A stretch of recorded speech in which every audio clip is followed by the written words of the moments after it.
राज्यामध्ये लाडकी बहीण योजनेतील बोगस लाभार्थी शोधण्यासाठी नुकताच अंगणवाडी सेविकांकडून एक सर्व्हे करण्यात आला। त्यात दोन महत्त्वाच्या निकषात न बसणाऱ्या लाडक्या बहिणींचा आकडा 10 लाख पार पोहोचला। या अपात्र बहिणींना थोडके नाही तब्बल 1600 कोटी रुपये मिळालेत।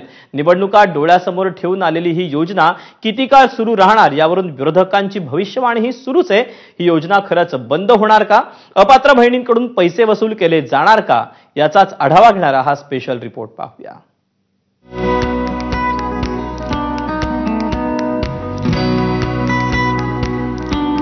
सरकारकडून खात्यात 1,500 रुपये मिळाल्याचा मेसेज आल्यानंतर सुरुवातीला 2 कोटींहून अधिक महिलांच्या चेहऱ्यावर हसू खेळायचं।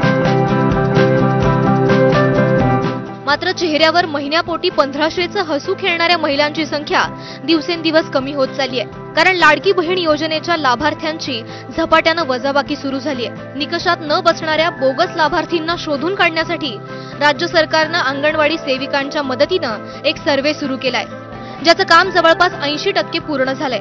या सर्व्हेत आतापर्यंत काय आढळलंय पाहूयात। एकाच घरातील 2 पेक्षा जास्त लाभार्थींची संख्या 7,97,000 इतकी आहे। या महिलांच्या खात्यात जमा झालेली रक्कम ही 1,197 कोटी रुपये इतकी आहे। 65 वर्ष वयाच्या पुढील लाभार्थ्यांची संख्या 2,87,000 इतकी आहे। या महिलांच्या खात्यात आतापर्यंत 431 कोटी 70 लाख रुपये जमा झाले आहेत।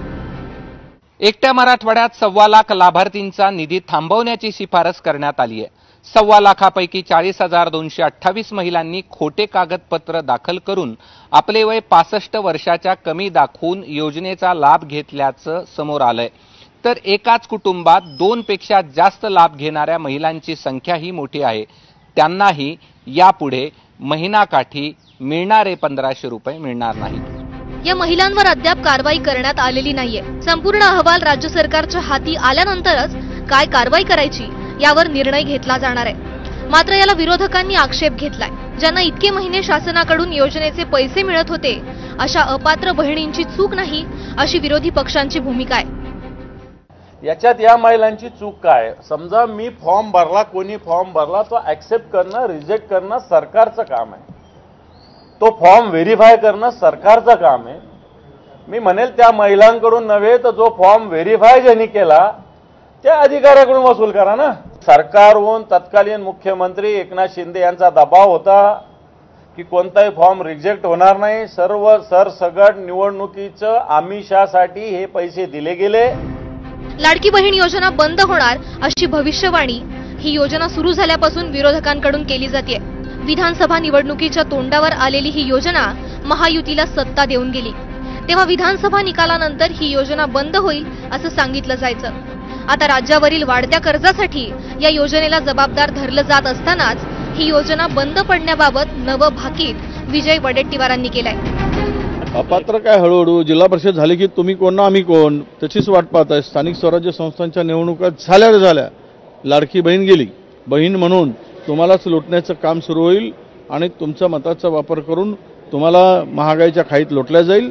त्यामुळे माझी सगळ्या बहिणींना विनंती आहे की ज्यांचे नावं या सरकारने पूर्वी लाडक्या बहीण योजना दिली आणि रद्द केले असतील त्यांनी यांचा एकेकाचा मोजून बदला घेण्याची तयारी ठेवा।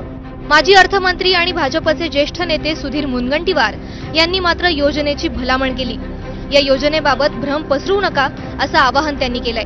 वारंवार राज्यामध्ये लाडक्या बहिणींमुळे कर्ज घ्यावं लागतं हा जो काही भ्रम निर्माण केला जातोय ना, खरं तर अशा भावांना लाडक्या बहिणींनी कधीही यांना न विसरता कामा नये। लाडकी बहीण जी खरी या तिजोरीची हकदार आहे, खरं तर हे पूर्णपणे स्वदेशी अर्थव्यवस्थेला प्रोत्साहन देणं आहे आणि त्यांच्या पैशाबद्दल चिंता करत जे कोणी आमचे सावत्र भाऊ अशा गोष्टी करतात, देव त्यांना कदाचित माफ करेल, लाडक्या बहिणी माफ करेल, पण अर्थव्यवस्था मात्र त्यांना कदापिही माफ करणार नाही। स्थानिक स्वराज्य संस्थांच्या निवडणुकांच्या तोंडावर लाडकी बहीण गेम चेंजर ठरू शकते याची जाणीव महायुती सरकारला आहे। त्यामुळे बोगस लाभार्थींची वजाबाकी याच वेगानं सुरू राहणार की सरकार निवडणुका संपेपर्यंत थोडंसं दमानं घेणार हे पाहावं लागेल। सरकारची भूमिका काहीही असली तरी विधानसभा जिंकण्यासाठी ट्रिपल इंजिन सरकारनं तुम्ही आम्ही कर रूपात भरलेला पैसा बोगस लाडक्या बहिणींच्या खात्यात जमा केलाय हे वास्तव आहे।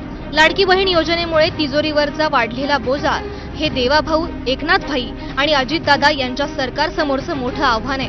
तेव्हा नेमकं चुकलं कोण? सरकार की सरकार डोळेझाक करणार याची खात्री असल्यानं अपात्र असूनही लाडकी बहीण योजनेचा लाभ घेणाऱ्या लबाड लाभार्थी. संभाजीनगरहून कृष्णा केंडेसह वेदांत नेप, एबीपी माझा.